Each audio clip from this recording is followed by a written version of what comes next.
Las acciones caen arrastradas por Tesla y Netflix en un día en el que tuvimos mucha nueva data económica y mientras que las empresas siguen presentando sus reportes de resultados trimestrales. Amigos, hoy es jueves 20 de julio, 7:30 p.m. y a esta hora vamos a comenzar nuestro acostumbrado recorrido por lo que fue la jornada en los mercados financieros globales. Hoy conectándome un poco más tarde, tuve un día complicado, pero no quería dejar de hacer este resumen porque el día de hoy es interesante. Venimos de días repetitivos, donde el mercado sube y sube y sube en medio de este rally, pero bueno, hoy retrocedió, hoy echó para atrás, hoy cayó el mercado y creo que es interesante que lo revisemos. Quiero comenzar con esto, así lo titula Reuters. El S&P 500 cierra en baja, arrastrado por Tesla y Netflix, aunque el Dow Jones ganó. El Dow Jones, uno de los índices más seguidos en Wall Street, que a mí no me gusta, no lo sigo, no tiene mayor utilidad para mí, para los inversionistas. Sin embargo, el Dow subió hoy por novena sesión. Ayer decíamos que tenía un récord, 8 sesiones consecutivas subiendo. Hoy subió nuevamente por novena sesión consecutiva, pero el Dow no es representativo del mercado. El S&P 500 es mucho más representativo del mercado. Ya hemos hablado de eso en ocasiones anteriores.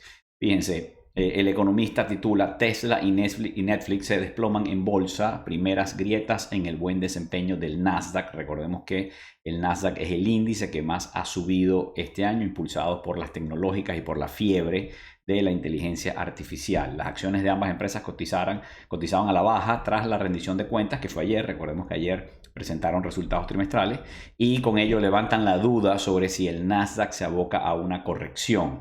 Y bueno, les dejo esa duda allí, dejo esa pregunta abierta. ¿Es esto simplemente un pequeño retroceso para consolidar los precios después de un rally muy fuerte? ¿O esto es el inicio de una corrección? Nadie lo sabe, lo dejo allí para ustedes. Y así titula el Financial Times: el Nasdaq cae más de 2% después de que Netflix y Tesla presentaran resultados que fueron decepcionantes. El índice Nasdaq, que está muy cargado de tecnología, tuvo su mayor caída desde marzo.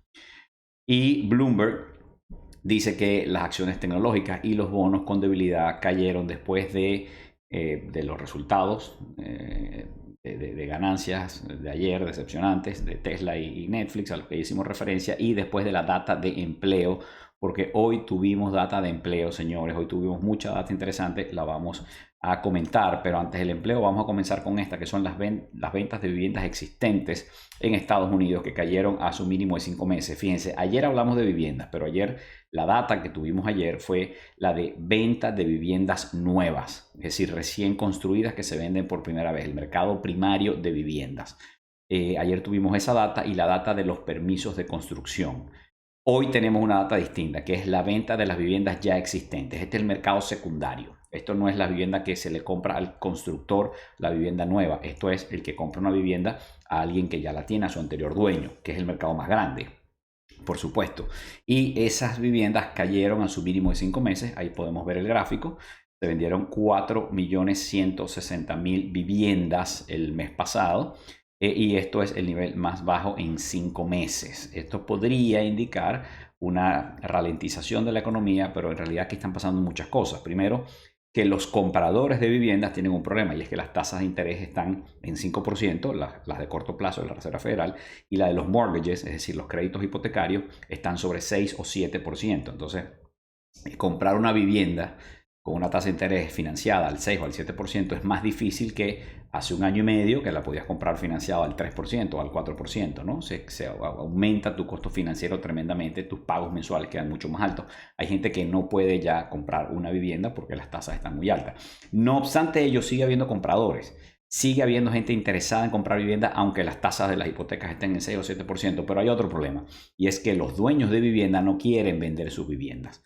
Las viviendas se revalorizaron tremendamente después del COVID y yo creo que la gente, los homeowners, los dueños de vivienda, se reenamoraron de su vivienda y ya lo ven no solamente como un activo, no solamente como un techo, sino que ahora la gente trabaja desde su casa, por lo cual la vivienda es más importante. Hay gente que ya no va al gimnasio, sino que entrena en su casa con alguna aplicación.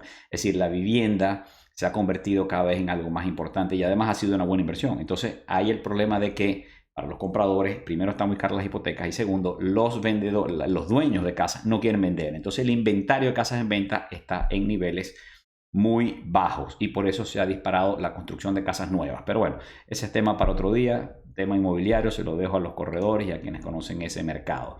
Fíjense, Reuters, vamos ahora sí con la data de empleo. ¿Cómo lo titula Reuters? Solicitudes semanales de subsidio de desempleo en Estados Unidos caen inesperadamente. Recordemos que cuando un trabajador pierde su empleo, puede hacer una solicitud de subsidio de desempleo. Entonces el Estado le da una subvención mientras que consigue otro trabajo. Eso se llama en nuestros países seguro de paro forzoso, seguro de desempleo, seguro de paro, en fin. Entonces, ¿cuál es el número que se esperaba? Aquí se los tengo. Se esperaba que el número para la semana pasada, estos son datos semanales, hoy a las 8:30 am, una hora antes de que abriera el mercado de Nueva York, tuvimos esta información. ¿Cuáles fueron las solicitudes de desempleo iniciales? Gente que la semana pasada perdió el trabajo y pidió este subsidio. Se esperaba que fueran 240,000, pero fueron solamente 228,000. Esto en el fondo lo que dice es que el mercado laboral sigue estando fuerte, está más fuerte de lo que se espera. Las tasas de interés no han logrado debilitar al mercado laboral, que sigue muy fuerte. Y bueno, por supuesto, esta noticia tiene consecuencias porque si el mercado laboral está fuerte, la Reserva Federal puede seguir subiendo las tasas de interés. Recordemos que la Reserva Federal, como Banco Central, tiene dos mandatos. Uno es controlar la inflación. El target es 2%, está sobre 4%, entonces la Reserva Federal necesita bajar la inflación. El otro mandato que tiene es que haya pleno empleo, y en este momento no solo hay pleno empleo, sino que hay demasiadas ofertas de trabajo, hay más ofertas de trabajo, más demanda de trabajadores que trabajadores disponibles para tomar esos puestos. Entonces, la Reserva Federal, un dato como este le dice, puedes seguir subiendo las tasas de interés, no hay desempleo, dale. Y por supuesto, si este número tan fuerte de empleo genera repercusiones en otros mercados. Entonces, por ejemplo, los rendimientos de los bonos del tesoro subieron. Bueno, porque ¿qué pasa?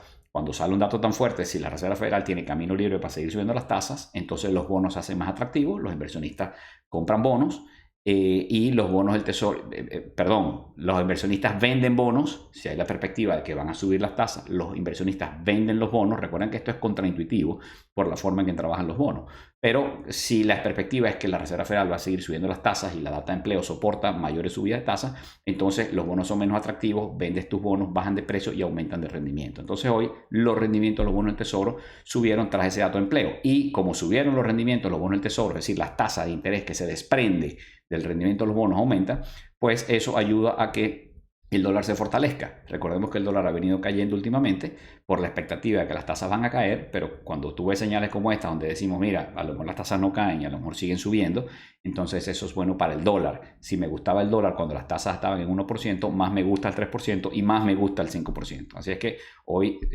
subieron los rendimientos de los bonos, subió también el dólar respecto a otras monedas.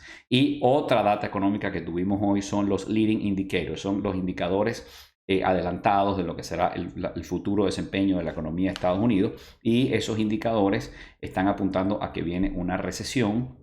No sé si logran ver allí, pero en el último párrafo dice que el Conference Board, que es quien emite esta data desde hace muchos años, hoy publicó su Leading Economic Index, que es una mezcla que trata de anticipar el futuro, la actividad económica futura de la economía de Estados Unidos, y bajó un 0,7% en junio hasta 106.1. Y este declive fue un poquito mayor que lo que se estaba esperando, lo que esperaban los economistas, que estaban esperando un declive de 0,6. No hubo un declive de 0,6, sino de 0,7. Entonces, bueno, los indicadores siguen diciendo que va a haber una recesión, pero no vemos la recesión por ningún lado. El consumidor está fuerte, el consumidor sigue gastando, los trabajadores siguen trabajando, hay pleno empleo. En fin, mucha data contradictoria en la economía en este momento. Y otra noticia, y es que Blackstone es la primera firma de capital privado con una cartera de $1 billón, lo que en inglés llaman $1 trillion, $1 trillion, pero que en español no significa $1 trillón, sino $1 billón. Esos son 1.000 millones de bueno, en fin, no se los voy a explicar, pero es $1 trillón en inglés y $1 billón en español. Ahora, Blackstone, y este que está aquí en esta foto, Stephen Schwarzman, es un tipo muy interesante, cofundador de Blackstone, cuando era una pequeña firma de capital de private equity, de capital privado, y que ahora se ha convertido en este monstruo y hoy en día es la más grande de las empresas de capital privado. Y déjenme decirles básicamente qué son las empresas de capital privado. Fíjense, cuando nosotros estamos, ustedes como pequeños inversionistas, generalmente cuando invierten en empresas que son públicas. ¿Públicas en qué sentido? Públicas porque están en la bolsa, están en los mercados de valores. Entonces Apple, Microsoft son empresas públicas. Ojo, en nuestros países en Latinoamérica a veces cuando decimos empresa pública pensamos en una empresa que es del Estado. El Estado es dueño de una empresa. En la mentalidad anglosajona y en los Estados Unidos no cabe que el Estado sea dueño de empresas. Aquí el Estado en los Estados Unidos no es dueño de empresas petroleras, ni de areperas, restaurantes, empresas siderúrgicas, hierro, cobre, como en Chile, no. Aquí el Estado no es dueño de ninguna empresa. Aquí las empresas son del sector privado, de las personas, de los inversionistas, de las compañías. Bueno, entonces, las empresas públicas aquí significa que son empresas que están en la bolsa. Apple, Microsoft, bueno, todas las que ustedes conocen, Coca-Cola, McDonald's.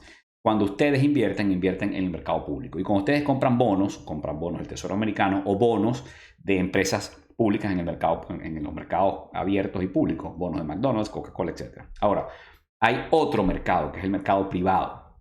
Y ustedes, es como si ustedes compraran acciones, pero no en Apple o en Microsoft que cotizan en la bolsa, sino en una empresa que no cotiza en la bolsa. Hay miles de empresas que no cotizan en la bolsa y que tienen accionistas y que tienen financiamiento de firmas como Blackstone. Entonces, ese es un mercado muy grande y a veces los inversionistas como ustedes, que son pequeños, cuando crezcan y tengan más capital, a lo mejor dicen, oye, ahora yo quiero tener una parte invertida en el S&P 500, en empresas públicas, pero quiero poner una parte también en private equity, es decir, en acciones, quiero comprar pedacitos de empresas privadas que no están en la bolsa. Eso tiene otras características, tiene otros niveles de riesgo, no tiene liquidez. Si tú compras una acción de Apple hoy en el mercado abierto, es una empresa pública, tú la compras hoy, la puedes vender mañana. Cuando tú compras acciones en una empresa privada, no hay bolsa, no hay mercado. Tú la compras y te amarras ahí y dices, mira, la voy a tener por lo menos 5 años y no te vas a salir de allí, a menos que la empresa haga un IPO, vaya a la bolsa, se vuelva pública y entonces, bueno, ahí puedes tener tu evento de liquidez. Pero bueno, para no extenderme demasiado en este tema,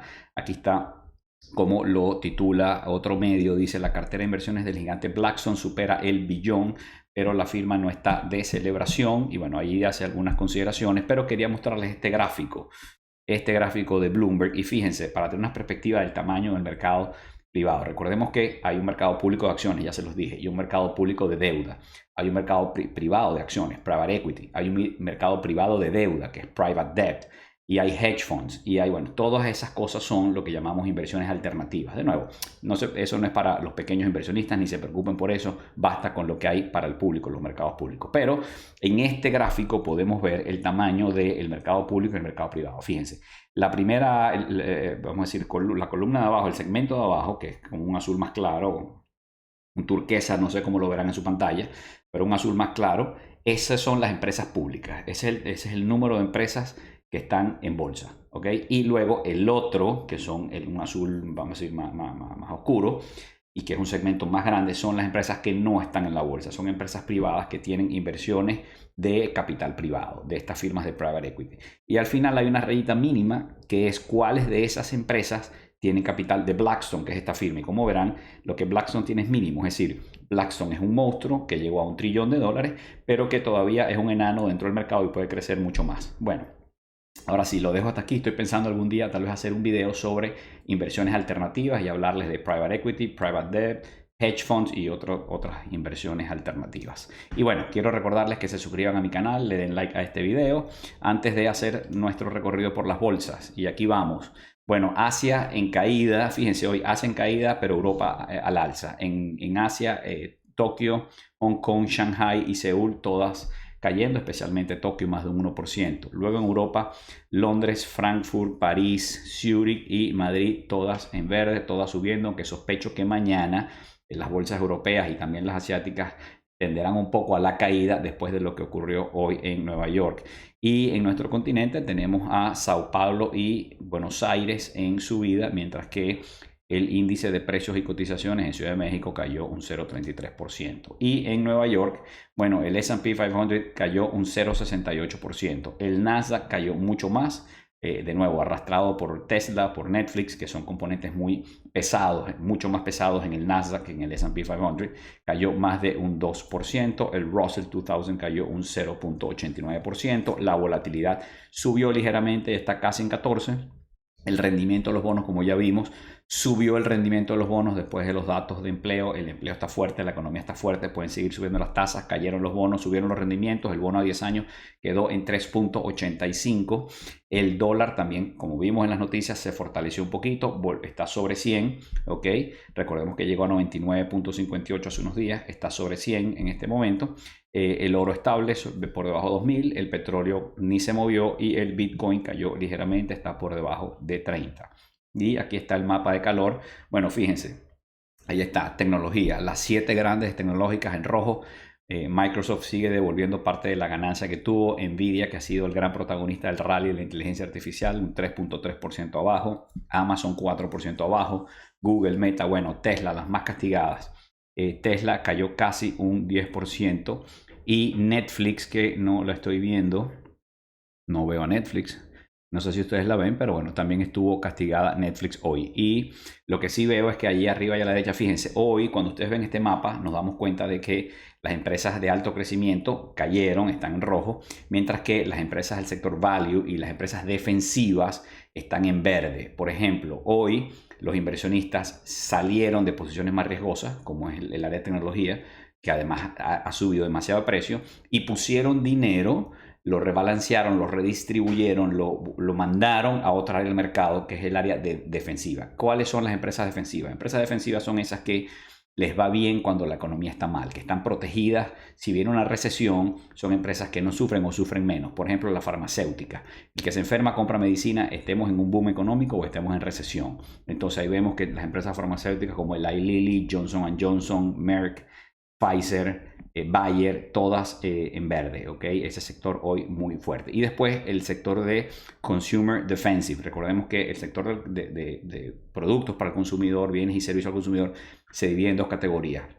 Hay uno que es lo que llaman Consumer Staples, que son las cosas básicas que todo el mundo necesita, comida, ropa, etc. Y Consumer Discretionary, que es cosas que tú compras, pero que si la economía se pone dura las dejas de comprar. A lo mejor dejas de viajar, dejas de darte un lujo, no compras un carro, etc.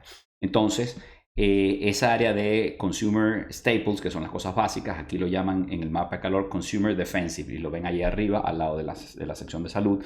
Ahí está Walmart, ahí está Costco, ahí está Coca-Cola, Pepsi. Es decir, aunque la economía entre en recesión, la gente va a ir es más, entre más recesión haya, más la gente va a ir a Walmart porque los precios son más baratos, va a ir a Costco. La gente va a comprar agua, jugos y refrescos. Ahí está Coca-Cola, ahí está Pepsi, ahí está Procter & Gamble. La gente se va a seguir cepillando los dientes, se va a seguir lavando el pelo, se va a seguir bañando. Entonces, esa es el área de defensa y hoy está en verde. Los inversionistas fueron hoy allí buscando refugio. En cambio, la parte de consumo que no es defensivo, que no es, sino que es más cíclico, como Tesla y Amazon, bueno, ahí los ven en rojo. Bueno, en fin, hoy estoy dando explicaciones muy largas, así es que voy a tratar de acortar esto. Y fíjense, el barómetro del mercado. Curioso, curioso. Fíjense esto. Hoy, aquí voy, este barómetro del mercado, hoy lo voy a comparar con los 3 índices más importantes de la bolsa. Tenemos el Nasdaq, el Nasdaq 100, el QQQ, que muchos de ustedes tienen, me preguntan por el triple Q, Nasdaq. El Nasdaq se parece a esa esquina que está arriba y a la derecha. Las empresas large, las empresas grandes y de crecimiento. Hoy eso cayó muy duro. Ustedes vieron que el Nasdaq cayó más de 2%. Bueno, ese segmento del mercado cayó hoy un 1.86. Ahí está el Nasdaq concentrado. Luego tenemos el Dow Jones en la otra esquina. El Dow Jones ni siquiera cayó, sino que hoy subió. Y fíjense que el Dow Jones se parece más a la esquina superior izquierda. Son empresas grandes y de valor. Ahí está Coca-Cola, ahí está Procter & Gamble, ahí está 3M, ahí está, bueno, en fin, Home Depot. JP Morgan. Ahí hay empresas que son grandes, que no están creciendo, no pueden crecer 5 o 10% al año como crecen las tecnológicas, porque bueno, Coca-Cola no puede vender 5% más Coca-Cola el año que viene. ¿A quién se la va a vender si ya todo el mundo toma Coca-Cola? Y Procter & Gamble no va a vender más pasta de dientes el año que viene porque la gente no compra más pasta de dientes que la que necesita. Entonces, esas empresas grandes, maduras, ganan dinero, pero simplemente no pueden crecer al mismo ritmo que las tecnológicas, y esas están ahí arriba a la izquierda, y eso se parece más al Dow. Y el S&P 500 se parece más a lo que es el core. Es decir, arriba el S&P tiene value, tiene growth, tiene core. El S&P los engloba todos, son las 500 empresas grandes y fíjense que el S&P hoy estuvo entre los dos. No cayó tanto como el Nasdaq, ni subió como el Dow, sino que estuvo más o menos ahí en el medio. Así es que interesante el barómetro del mercado de hoy. Y aquí están los bonos. Y bueno, vemos que los bonos, salvo el muy cortico de 3 meses, 90 días, 13 semanas, que tuvo un ligero descenso en el rendimiento, hoy los rendimientos subieron. Y el bono a 5 años sobre 4%. El bono a 10 años 3,85, no sabemos si llegará otra vez a 4. Y el bono a 30 años 3,91. Y bueno, finalmente, señores, mañana siguen reportando las empresas. Mañana tenemos a American Express, Schlumberger, entre otras empresas, Interpublic, AutoNation, Comerica, entre otras que reportan mañana. Y lo voy a dejar hasta aquí. Señores, espero que tengan un buen día. Si Dios quiere, mañana hacemos nuevamente este ejercicio para cerrar la semana. Saludos.